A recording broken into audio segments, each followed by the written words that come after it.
BJP सिर्फ चुनाव जीतती ही नहीं है, अपने साथी और विपक्ष दोनों को निपटाने का भी प्लान बनाती है।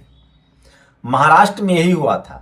महाराष्ट्र में जो शिवसेना से पहले बगावत करके आए शिंदे, जो कुणबी समाज से थे, उनको मुख्यमंत्री बनाया। और जब फिर चुनाव आया, जब बीजेपी के कंट्रोल में सत्ता थी, तब उसने ब्राह्मण मुख्यमंत्री बनाया, देवेंद्र फडणवीस। और शिंदे को ऐसे मोड़ पर लाके खड़ा कर दिया जहां से वो कुछ कर नहीं सकते थे। कोशिश तो बिहार में भी यही हुई थी। बिहार में भी कोशिश थी कि बीजेपी 95 स्कोर करेगी, चिराग पासवान 25 से स्कोर करेंगे और 95 और 25 पर सरकार बना ली जाएगी। लेकिन नीतीश कुमार, लालू यादव और रामविलास पासवान, मुलायम सिंह यादव, मानवर कांशीराम साहब, ये सब एक कड़ी के नेता हैं। नीतीश कुमार खेल को समझ गए थे और उन्होंने अपनी सीटें कम से कम उस स्तर तक तो कर ही ली है, और आरजेडी को भी वहां तक है जहां से कोई संभावना बन सकती है। एक हर्षवर्धन त्रिपाठी है, तमाम सवर्ण पत्रकार कह रहे हैं कि नीतीश जी को अब मुख्यमंत्री नहीं बनना चाहिए।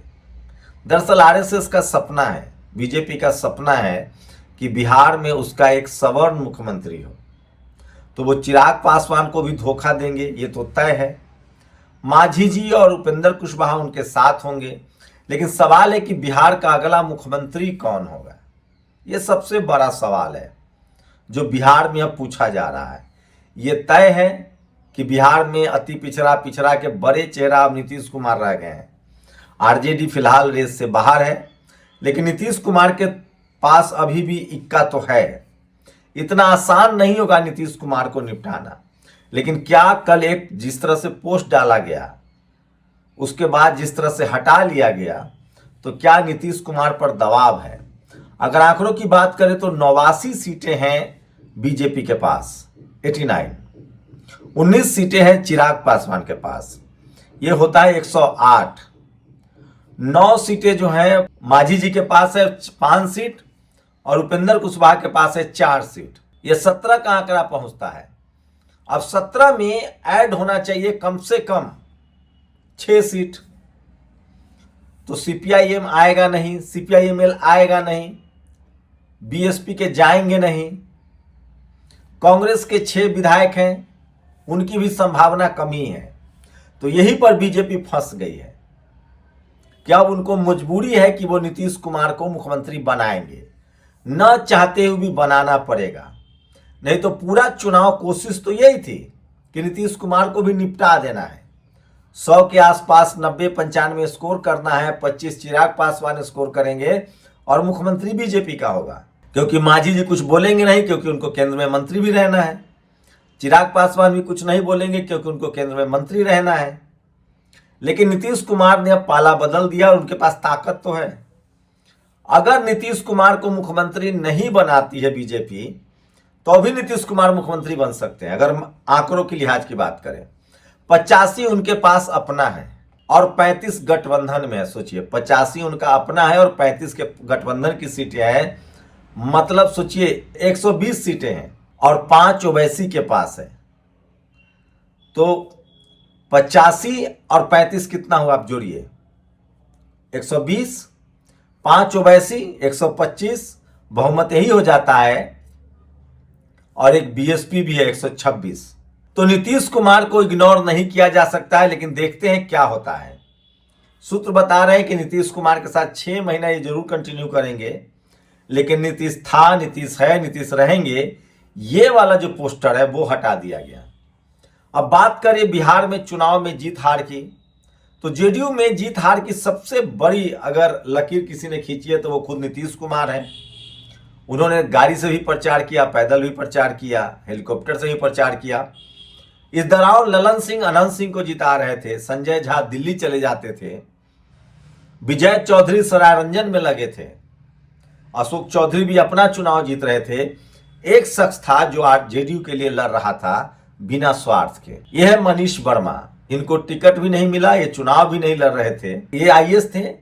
इन्होंने इस्तीफा दिया और साय की तरह नीतीश कुमार के लिए काम करते हैं। तो अगर जेडीयू की जीत में दूसरी सबसे बड़ी किसी की भूमिका है तो वो मनीष वर्मा की है। श्याम रजक जी ने कह दिया है कि मुख्यमंत्री तो नीतीश ही होंगे, नीतीश के अलावा कौन। अब देखते हैं अमित शाह, आरएसएस और बीजेपी का सपना पूरा होता है कि नहीं।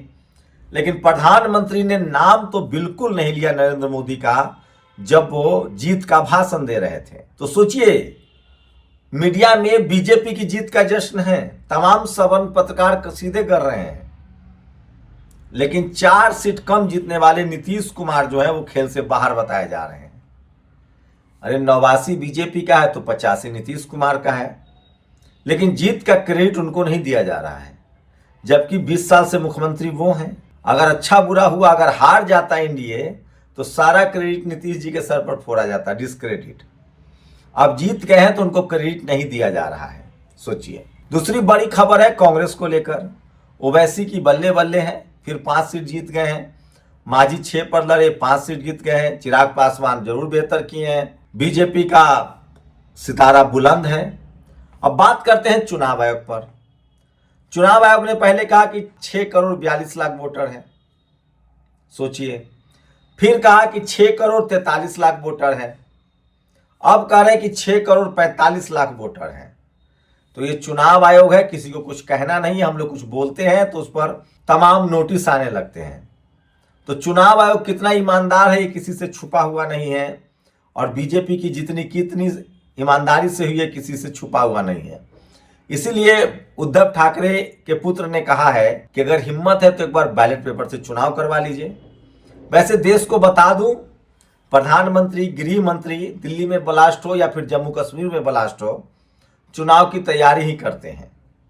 अब बीजेपी बंगाल में चुनाव है अगले साल के शुरुआत में, फरवरी मार्च में, तो बीजेपी चुनाव में लग गई है। उनके मंत्री चुनाव में डट गए हैं।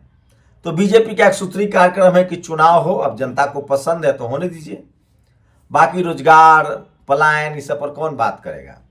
तो देखते हैं बीजेपी नीतीश कुमार को शिंदे बनाती है, नवीन पटनायक बनाती है, या फिर उनको आंध्रा के मुख्यमंत्री जगनमोहन रेड्डी की तरह या प्रकाश सिंह बादल की तरह निगल जाती है।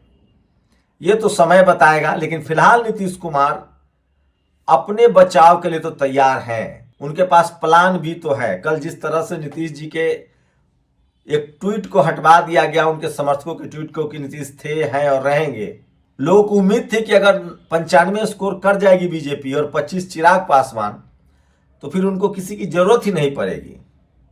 मांझी और उपेंद्र कुशवाहा बगावत करेंगे नहीं, लेकिन वहां भी मामला फंस गया है। बीजेपी, चिराग पासवान, मांझी जी और उपेंद्र कुशवाहा जी, इन सबको मिला के आंकड़ा 117 ही पहुंचता है। ओवैसी जाएंगे नहीं, मजबूरी है। कांग्रेस जाएगी नहीं, बसपा जाएगी नहीं, सीपीआई सीपीएम तो जाएगी नहीं। तो अब देखते हैं कि मजबूरी में नीतीश कुमार को वो मुख्यमंत्री बनाते हैं कि नहीं। लेकिन इतना तो तय है कि उनकी इच्छा तो नहीं थी। इच्छा होती तो प्रधानमंत्री कल नाम लेते। कल वो सवेरे चले गए थे जनता को संबोधित करने, रिजल्ट का इंतजार नहीं किया। उसके बाद जो रिजल्ट आया, सोचिए, रामगढ़ से बीजेपी उम्मीदवार को फंसाया जा रहा था, बहुत मशक्कत करनी पड़ी क्योंकि बीजेपी के खाते में सिर जाता। ढाका में आरजेडी के उम्मीदवार को फंसाया जा रहा था जो मुस्लिम है, बड़ी मशक्कत करनी पड़ी। जहां जहां बीजेपी के लोग थे वहां जो दूसरे जीते हुए थे, आईपी गुप्ता सहरसा में, उनको फंसाया जा रहा था, बड़ी मशक्कत करनी पड़ी।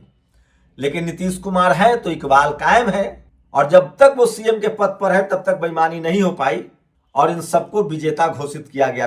बीएसपी 30 सीट से जीती, आईपी गुप्ता मामूली वोटों से जीते, ढाका भी जीते।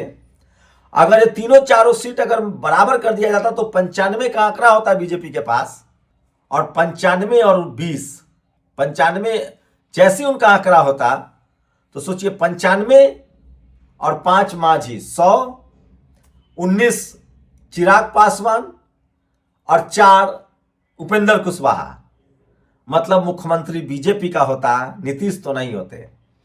लेकिन ये 4 सीटें हाथ से निकली क्योंकि ये हार रहे थे। ढाका, उसके बाद सहरसा, उसके बाद रामगढ़, और बीजेपी मायूस हो गई। और यही उम्मीद थी इनको कि ये चारों पांचों सीट निकाल लेंगे और नीतीश कुमार मुख्यमंत्री नहीं बनेंगे। लेकिन मामला यहां फंस गया। चलिए, नीतीश कुमार ने इस बार तो अपने आप को बचा लिया है, देखते हैं आगे क्या होता है, फिर बताऊंगा। लेकिन जातिवादी मनुवादी सोच के लोग अभी भी व्याकुल हैं। यह है प्रियंका भारती और कंचना यादव।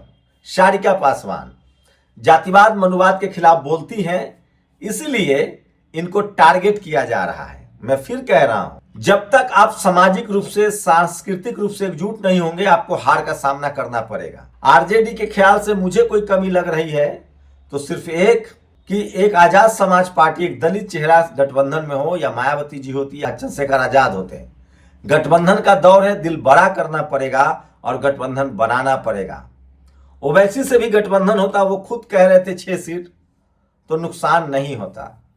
बाकी हार के कई सारे वजह हो जाती है, जीत का कोई वजह नहीं होती। आप जीत गए तो शहंशाह हैं, हार गए तो तमाम सवाल है। कल्पना कीजिए, कल जो 5 सीट जिस पर बहुत मेहनत से रिजल्ट लोका गया, आप कल्पना कीजिए जब जीती हुई सीटें, सहरसा की सीट जो आईआईपी जीत रही थी, आईपी गुप्ता, वहां फंसा के रखा गया। फारबिसगंज की सीट फंसा के रखा गया, रामगढ़ की सीट फंसा के रखा गया, ढाका की सीट फंसा के रखा गया, सहरसा की सीट फंसा के रखा गया। अगर नीतीश कुमार मुख्यमंत्री के पद पर न होते तो ये सारी सीटें बीजेपी के हिस्से में जाती, और जो 5 सीट के लिए इस हद तक गिर सकते हैं, वो चुनाव जीतने के लिए क्या करते होंगे ये आपको सबको पता है। लेकिन इस बार नीतीश कम से कम बाल बाल बच गए हैं। अब देखना है कि नीतीश जी की पार्टी तो नहीं टूट पाएगी, क्योंकि उनके पास 85 के आंकड़े हैं और उसमें बहुजनों की भरमार है। आरजेडी भी संभव नहीं है कि बीजेपी तोड़ पाएगी। कांग्रेस के लोगों को अपना ध्यान रखना पड़ेगा। सीपीआई सीपीएम वाले तो नहीं जाएंगे, विचारों से बंधे हुए लोग हैं। ओवैसी के जो जीते हुए कैंडिडेट है वो भी नहीं जाएंगे, क्योंकि वो भी मुस्लिम समाज के लोग हैं। ऐसे में नीतीश बाल बाल बच गए, और उनको बचाने में उनकी अपनी भी भूमिका है। ये 5 सीटें देर रात अगर निकल जाती, बीजेपी के खाते में चली जाती, तो नीतीश की सारी संभावनाएं खत्म हो जाती मुख्यमंत्री बनने के। अब बीजेपी उनको मुख्यमंत्री बनाएगी नहीं, तो उसके लिए एक ही तरीका है कि या तो वो आरजेडी को तोड़े या कांग्रेस को तोड़े, जो दिखाई नहीं पड़ रहा है। इसलिए नीतीश कुमार फिर से उनकी मजबूरी है, वो मुख्यमंत्री बनाएंगे, क्योंकि आरजेडी के दरवाजे अभी भी खुले हुए हैं। नीतीश कुमार चाहे तो जब चाहे इंडिया गठबंधन के भी मुख्यमंत्री हो सकते हैं। तो नीतीश कुमार के तर्कस में तीर है, एक नहीं 2 तीर है। लेकिन कल धोखा तो होता उनके साथ।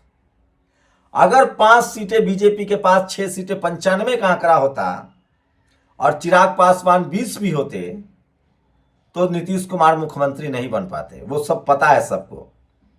लेकिन नीतीश कुमार ने अपनी पार्टी भी बचाई है, उनका साख तो है ही, और सोचिए मुख्यमंत्री का पद भी उन्होंने बचा लिया। देखते हैं आगे क्या होता है, अभी लंबी राजनीति है। लेकिन एक बात है कि नीतीश कुमार के साथ अगर साय की तरह किसी ने साथ दिया तो वो मनीष वर्मा है, जिसकी मीडिया में चर्चा नहीं होगी।